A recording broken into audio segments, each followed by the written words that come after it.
The morning sun cast diamonds across the Atlantic waters as Isabella Hartwell gripped the ship's railing, watching the coastline of Charleston fade into a distant memory.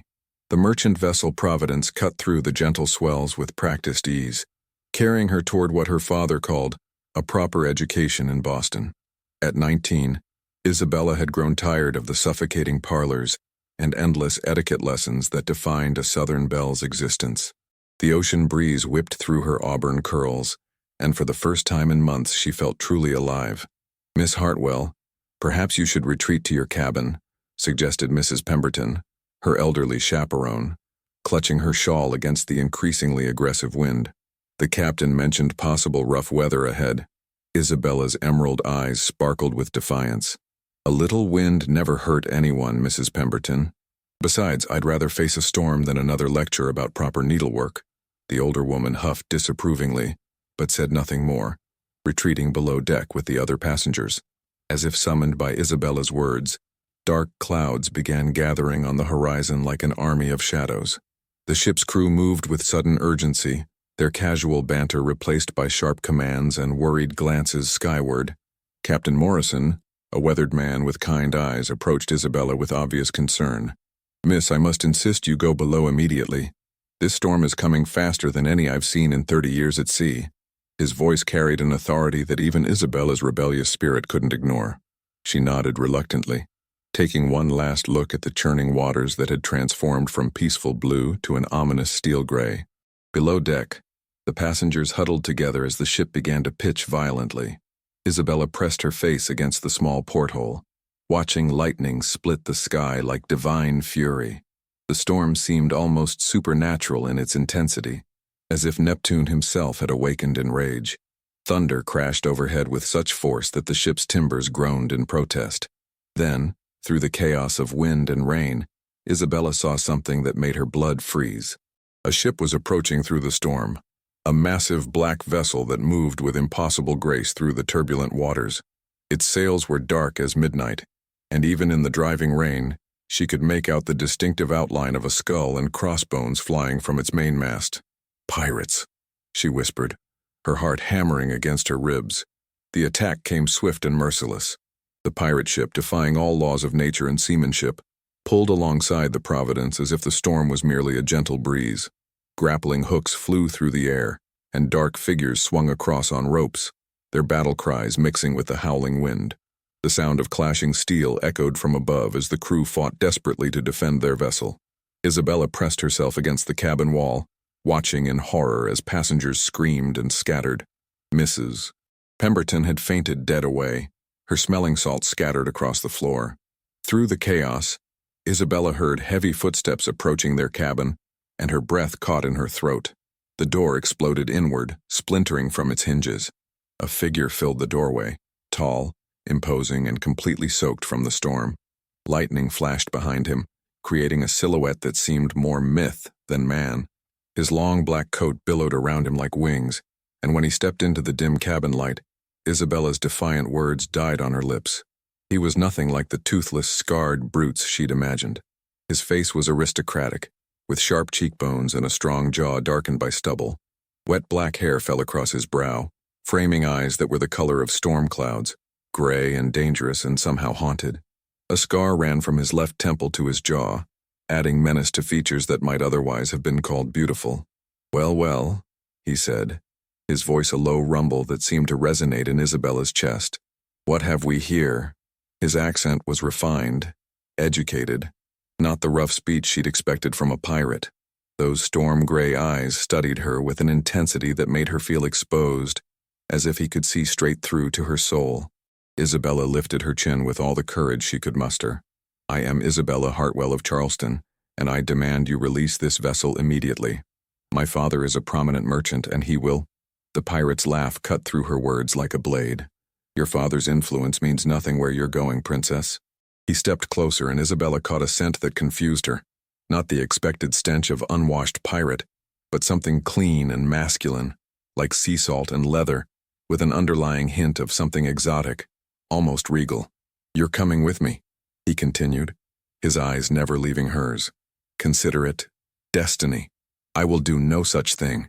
Isabella backed against the cabin wall, her green eyes flashing with fury.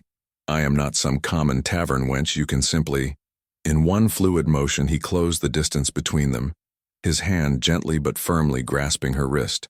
The touch sent an unexpected shock through her entire being, not fear, but something far more dangerous. "You misunderstand, Miss Hartwell. This isn't a request." Before Isabella could protest further, he scooped her up effortlessly, throwing her over his shoulder despite her fierce struggles and indignant protests. As he carried her from the cabin, she caught a glimpse of something that made her pause in her fighting, a ring on his finger that caught the lightning's glow. It was ornate, bearing what looked like a royal crest, completely at odds with his pirate attire. The storm still raged as he carried her across the rain-slicked deck of the Providence. Isabella's last coherent thought before being bundled onto the pirate ship was how the crew of the Providence lay unconscious but unharmed, unusual mercy for bloodthirsty pirates. As the mysterious captain's ship pulled away into the storm, she wondered if she would ever see home again, or if the sea had claimed her as surely as it had claimed so many others. The last thing she heard before darkness took her was the captain's voice, speaking words in a language she didn't recognize, but somehow understood in her heart. "The sea gives back what was always meant to be." Isabella awakened to the gentle rocking of a ship and the distant cry of seabirds. Sunlight filtered through a porthole, casting dancing patterns across unfamiliar walls. For a moment, she forgot where she was, until the events of the storm came flooding back with crushing clarity. She sat up quickly, her heart racing as she took in her surroundings. The cabin was nothing like what she'd expected from a pirate vessel. Rich mahogany panels lined the walls, adorned with maps and nautical instruments that looked both ancient and valuable. Books filled elegant shelves, their leather bindings suggesting works of literature and philosophy, rather than crude sailors' tales. A crystal decanter sat on an ornate desk, filled with amber liquid that caught the morning light like liquid gold.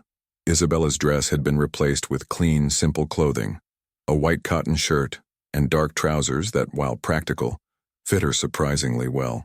Her cheeks burned with indignation at the thought of someone changing her clothes while she was unconscious, but she noticed her personal effects remained untouched on a nearby chair, including her mother's pearl necklace.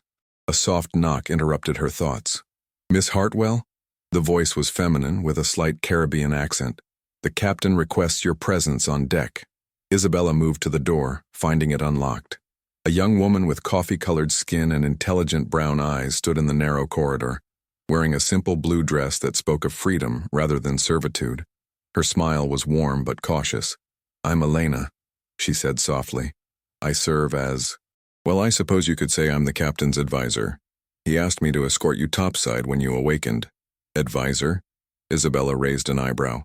How unusual for a pirate ship. Elena's smile grew mysterious. "You'll find many things unusual about this ship, Miss Hartwell. The captain is not what he appears to be."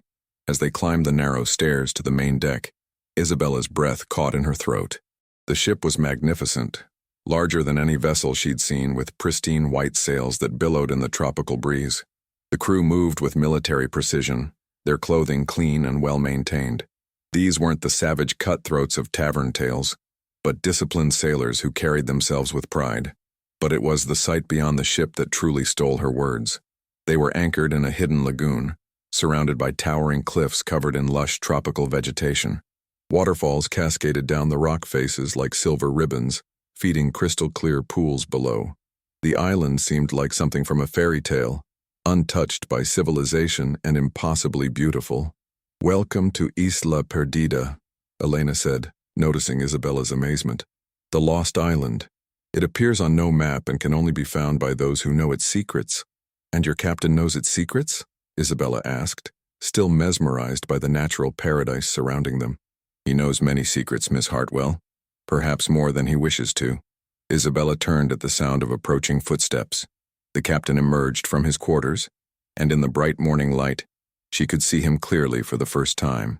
He had changed from his storm-soaked clothes into dark trousers and a white shirt open at the collar, revealing a glimpse of a powerful chest marked by old scars.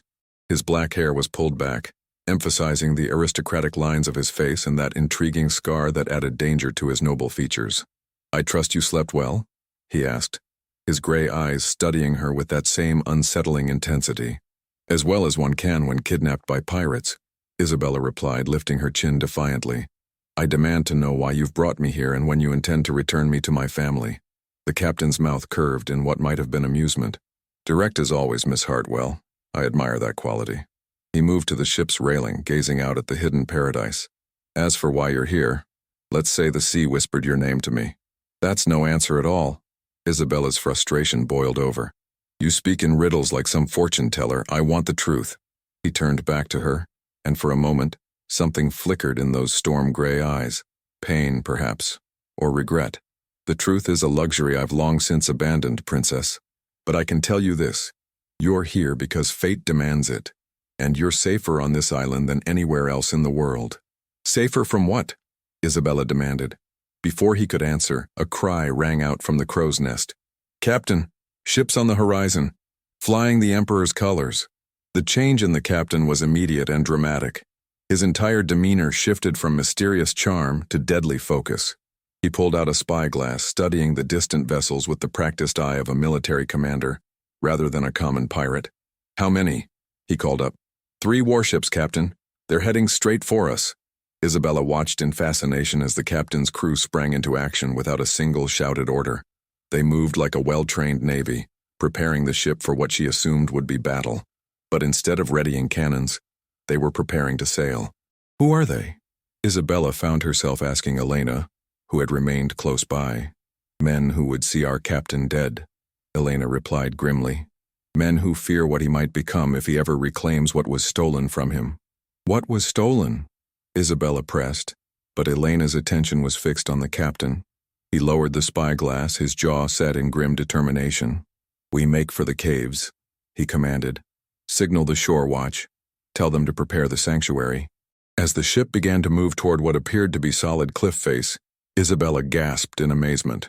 A hidden entrance revealed itself, perfectly concealed by hanging vegetation and clever positioning of rocks. The captain guided his vessel into a vast underground cavern, lit by shafts of sunlight that pierced through natural openings above. The cavern was clearly more than a hiding place. Platforms and walkways had been carved into the rock walls, and Isabella could see living quarters, storage areas, and what looked like a small library built into the stone itself. It was a fortress, a sanctuary, and a home all at once. Impressive, isn't it? The captain said, appearing beside her as the ship settled into its berth. This island has been my refuge for 10 years, the only place in the world where I can be myself. Isabella turned to face him, seeing something new in his expression. Vulnerability, carefully hidden but unmistakably there. And who are you, really? Because you're clearly not just a pirate, Captain. He was quiet for a long moment, studying her face as if trying to decide how much truth she could handle. Finally he spoke, his voice barely above a whisper. My name is Adrian Blackthorne, and 10 years ago I was heir to an empire that stretched across 3 continents. Isabella's world tilted. You're Prince Adrian? But you're supposed to be dead. Everyone knows the story. You were killed in the rebellion that overthrew your father's kingdom. Dead would have been easier, Adrian said bitterly. Instead, I was betrayed by those I trusted most, stripped of everything I was, and cast into the sea to drown. The ocean saved me, but at a price. I became something else, neither the prince I was born to be, nor the pirate the world believes me to be. As if summoned by his words, a low rumble echoed through the cavern. The pursuing warships had found the island, and Isabella could hear the distant boom of cannons as they began their bombardment of the cliffs above. But here in the hidden sanctuary, surrounded by impossible beauty and faced with an impossible truth, she realized her greatest danger wasn't from cannons or storms. It was from the growing certainty that everything she thought she knew about the world, and about herself, was about to change forever. The bombardment continued through the afternoon, though the hidden cavern remained untouched. Isabella found herself exploring the underground sanctuary, marveling at how a place carved from living rock could feel so much like a palace. Tapestries hung from the walls, depicting scenes of a glorious empire she now knew had been Adrian's birthright. Golden artifacts sat in carefully arranged displays, each piece telling a story of lost grandeur and fallen kingdoms. Elena had given her a tour, explaining how Adrian had spent years building this refuge. He saved every person you see here, she said as they passed through a common area where children played while their parents worked at various crafts. Former slaves, displaced nobles, sailors who had nowhere else to go. This island became our home because he made it so. But why? Isabella asked, watching a group of men practice swordplay with moves that seemed more appropriate for a royal guard than common pirates. If he's truly a prince, why live in exile? Why not fight to reclaim his throne? Elena's expression grew sad. Because he believes he's not worthy of it anymore. The betrayal, it changed him. He thinks the darkness he's carried has made him unfit to rule. As evening fell and the distant sound of cannons finally ceased, Isabella found herself on a natural balcony that overlooked the lagoon through a concealed opening in the cliff face. The moon had risen full in silver, casting an ethereal glow over the water that made the entire scene look like something from a dream. "You should be careful standing so close to the edge," came Adrian's voice from behind her. The fall would be considerable. Isabella didn't turn around, though her heart quickened at his approach. "Perhaps that would solve your problem. No hostage to worry about." "You're not a hostage, Isabella." He moved to stand beside her, close enough that she could feel the warmth radiating from his body. "You never were." "Then what am I?" she asked, finally looking at him. In the moonlight, the harsh lines of his face seemed softer, more vulnerable. The scar that marked him looked silver instead of threatening. Adrian was quiet for a long moment, staring out at the moonlit water. "Do you believe in fate, Miss Hartwell?" "I believe in making my own choices," Isabella replied. "Fate is what people blame when they're too afraid to take control of their own lives." He smiled at that, a real smile that transformed his entire face. "Spoken like a true rebel. Your reputation in Charleston preceded you, you know. The merchant's daughter who refused every suitor, who spoke her mind in parlors where ladies were expected to remain silent, who dreamed of adventure while other young women dreamed of marriage." Isabella felt a chill that had nothing to do with the ocean breeze. "You knew about me before the storm." "The storm wasn't coincidence," Adrian admitted, his gray eyes meeting hers directly. "I've been watching the shipping lanes for weeks, waiting for the right moment. When I learned you were aboard the Providence, I knew." "Knew what?" Isabella's voice was barely a whisper. "That you were the one from the prophecy." Isabella stepped back, her eyes wide. "What prophecy?" Adrian reached into his shirt and pulled out a pendant Isabella hadn't noticed before. An intricate piece of silver and sapphire that seemed to glow with its own inner light. "This belonged to my grandmother, the last oracle of the empire. Before she died, she spoke of a woman with eyes like emeralds and hair like autumn fire, who would come from across the sea when the lost prince needed her most. She said this woman would hold the key to either his redemption or his final destruction." "That's impossible," Isabella breathed. But even as she said it, she felt a strange recognition stirring in her chest, as if some part of her had always known this moment would come. "Is it?" Adrian moved closer, and Isabella found herself unable to step away. "Haven't you always felt different, Isabella? Haven't you always known you were meant for something more than the life that was planned for you?" His words struck too close to the truth. Isabella had always felt like she was waiting for something, some great purpose that would give meaning to the restlessness that plagued her. "Even if what you say is true, prophecies aren't chains. I won't be bound by some ancient woman's words." "No," Adrian agreed, his voice low and intense. "But you're here, aren't you? Despite everything, you're here." The moonlight seemed to grow brighter around them, and Isabella noticed something extraordinary happening. Where Adrian's pendant caught the light, it began to pulse with a soft blue glow that matched the rhythm of her own heartbeat. As if drawn by invisible forces, she reached out to touch it.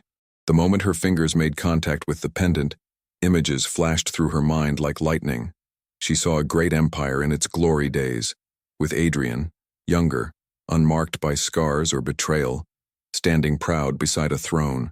She saw the night of treachery, watched him thrown into stormy seas by men he had trusted, and she saw something else, something that made her gasp aloud. Herself, standing beside him in a great hall, wearing a crown that seemed to be made of crystallized moonlight. Adrian caught her hand as she swayed, his touch sending warmth through her entire being. "You saw it too," he said, and it wasn't a question. "I don't understand," Isabella whispered, though part of her was beginning to. "Why me? I'm just a merchant's daughter from Charleston. I have no royal blood, no special powers." "Power isn't always about bloodlines," Adrian said softly. His free hand came up to cup her cheek, and Isabella found herself leaning into the touch despite every rational thought telling her to pull away. "Sometimes it's about courage. Sometimes it's about being willing to see what others cannot, to believe in something greater than yourself. And what do you believe in? Isabella asked, lost in the storm-gray depths of his eyes. For 10 years, I believed in nothing but revenge, Adrian replied, his thumb tracing gently across her cheekbone. But tonight, looking at you in the moonlight, I'm beginning to remember what it feels like to hope. The space between them seemed to disappear without either of them moving. Isabella could feel his breath against her lips, could see the war raging in his eyes between desire and honor. Every rational thought screamed that this was madness. He was a pirate, a man who had kidnapped her, someone whose very existence challenged everything she thought she knew about the world. But as the pendant continued to glow between them and the moonlight painted everything in silver magic, rationality seemed less important than the undeniable truth that something extraordinary was happening, something that went beyond prophecies or kingdoms or the vast ocean that had brought them together. Isabella. Adrian whispered her name like a prayer, and she realized that somewhere between the storm and this moment, she had stopped thinking of him as her captor and started thinking of him as something far more dangerous, a man she could fall in love with. The sound of approaching footsteps broke the spell, and they stepped apart just as Elena appeared in the doorway leading to the balcony. Her expression was urgent, worried. "Captain," she said, using his title despite the intimate scene she had clearly interrupted, "we have a problem. The ships that were bombarding us earlier, they weren't trying to destroy the island. They were sending a message. Prince Marcus knows you're alive and he's coming for you personally." Adrian's expression immediately hardened back into the dangerous pirate captain Isabella had first met. "How long do we have? His flagship will be here by dawn, with the Imperial Guard." Isabella watched the transformation in Adrian with growing understanding. Prince Marcus. She remembered hearing the name whispered in political circles. Adrian's younger brother, who had taken the throne after Adrian's supposed death. If he was coming personally, it meant this wasn't just about capturing a pirate. This was about eliminating the last threat to his rule. "Then we have tonight," Adrian said grimly, his hand moving instinctively to the sword at his side. "By tomorrow, everything changes." Isabella felt something crystallize inside her, a decision forming that she hadn't even known she was considering. "Then we'd better make it count," she heard herself saying, surprising them both. "Whatever this prophecy means, whatever choice I'm supposed to make, I can't make it from ignorance. I need to know everything, Adrian. About the Empire, about what was done to you, about what Prince Marcus is so afraid of." Adrian stared at her for a long moment, and Isabella saw the exact instant when he made his own choice, to trust her completely. "Then come with me," he said, extending his hand. "It's time you learned the whole truth about the kingdom that could be yours to save, or to condemn." Adrian led Isabella deep into the heart of the cavern, to a chamber she hadn't seen during her earlier exploration. Ancient symbols covered the walls, glowing faintly with the same blue light as his pendant. In the center of the room stood an ornate chest, its surface carved with scenes of storms and sea creatures that seemed to move in the flickering torchlight. "This is the true treasure of my family," Adrian said, his voice reverent as he opened the chest. Inside, nestled in midnight blue velvet, lay the most extraordinary crown Isabella had ever seen. It appeared to be forged from silver and something that looked like crystallized lightning, with sapphires that held the depth of ocean storms. "The crown of storms. Legend says it was gifted to my ancestor by Poseidon himself, granting the wearer dominion over both land and sea." Isabella reached toward it instinctively, then stopped. "Is it real? The magic? Touch it and see," Adrian challenged softly. The moment Isabella's fingers brushed the crown, the chamber exploded with light. Visions flooded her mind, not just glimpses this time, but entire scenes playing out with crystal clarity. She saw the true story of the Empire's fall, Prince Marcus conspiring with foreign enemies, orchestrating his brother's downfall out of jealousy and greed. She witnessed Adrian's betrayal, thrown from the palace walls into the raging sea during a storm that should have killed him. And she saw something else. The crown itself calling to the ocean, saving Adrian's life and binding him to the sea's will. He tried to claim it. Adrian's voice cut through the visions. "Marcus, the night he had me thrown to the waves, but the crown rejected him, nearly killed him in the process. That's when he declared it lost forever and spread the story that I had died stealing it." Isabella lifted the crown from its resting place, and immediately she understood why Marcus feared his brother's return. Power flowed through the ancient artifact, not evil, but wild and untamed, like the ocean itself. "It's waiting," she breathed. "It's been waiting for you to come back." "No," Adrian said quietly. "It's been waiting for someone worthy to choose my fate."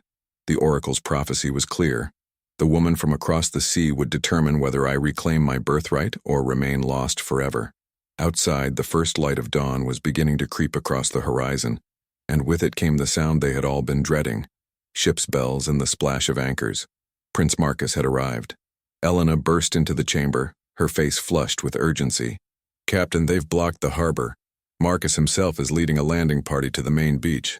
He's brought the Imperial Sorcerer, the one who helped him try to claim the crown." Adrian's expression hardened with grim determination. "Then it ends today, one way or another." He looked at Isabella, who still held the crown, its power making her hair seem to float as if she were underwater. "You have to choose, Isabella. Help me reclaim the throne and face whatever consequences that brings, or watch me die as the pirate I became. Those aren't the only choices," Isabella said, her voice stronger than she felt. The crown's whispers filled her mind with possibilities she had never imagined. "There's a third option." Before Adrian could ask what she meant, the sound of battle erupted from the cavern's entrance. Marcus's forces had found them. "Stay here," Adrian commanded, drawing his sword as he prepared to face his brother's soldiers. "No." Isabella placed the crown on her own head, and immediately the chamber filled with swirling winds and crackling energy. "If this crown chooses worthiness over bloodlines, then let it choose." The transformation was instantaneous and breathtaking. Power flowed through Isabella like liquid lightning, and she could suddenly sense every drop of water for miles around. The ocean beyond the cavern, the underground streams that fed the island's springs, even the moisture in the air itself. The crown had accepted her, and with that acceptance came understanding. "Isabella, what are you doing?" Adrian stared at her in amazement and terror.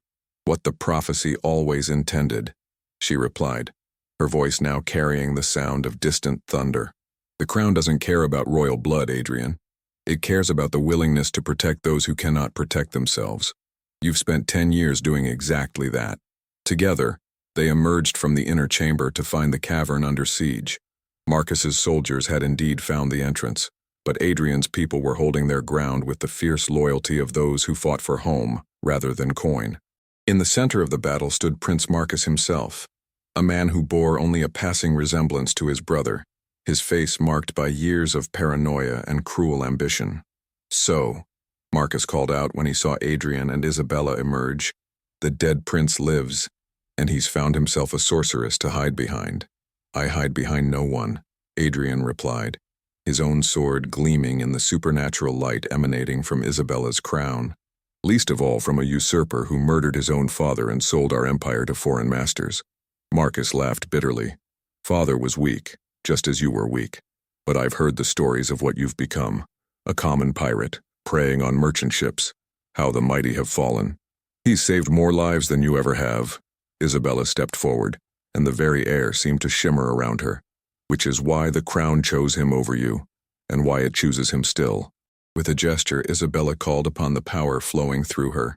Water began seeping through the cavern walls, not destructively, but purposefully. It formed barriers that separated Marcus's soldiers from Adrian's people, preventing bloodshed while making Marcus's position clear. The crown's power wasn't about conquest, it was about protection, about creating rather than destroying. "Impossible," the Imperial Sorcerer beside Marcus hissed. "The crown cannot be claimed by foreign blood. The crown recognizes no borders," Isabella replied, her emerald eyes now holding flecks of stormlight. "It never has. That's what your empire forgot. That true power comes from serving others, not ruling them."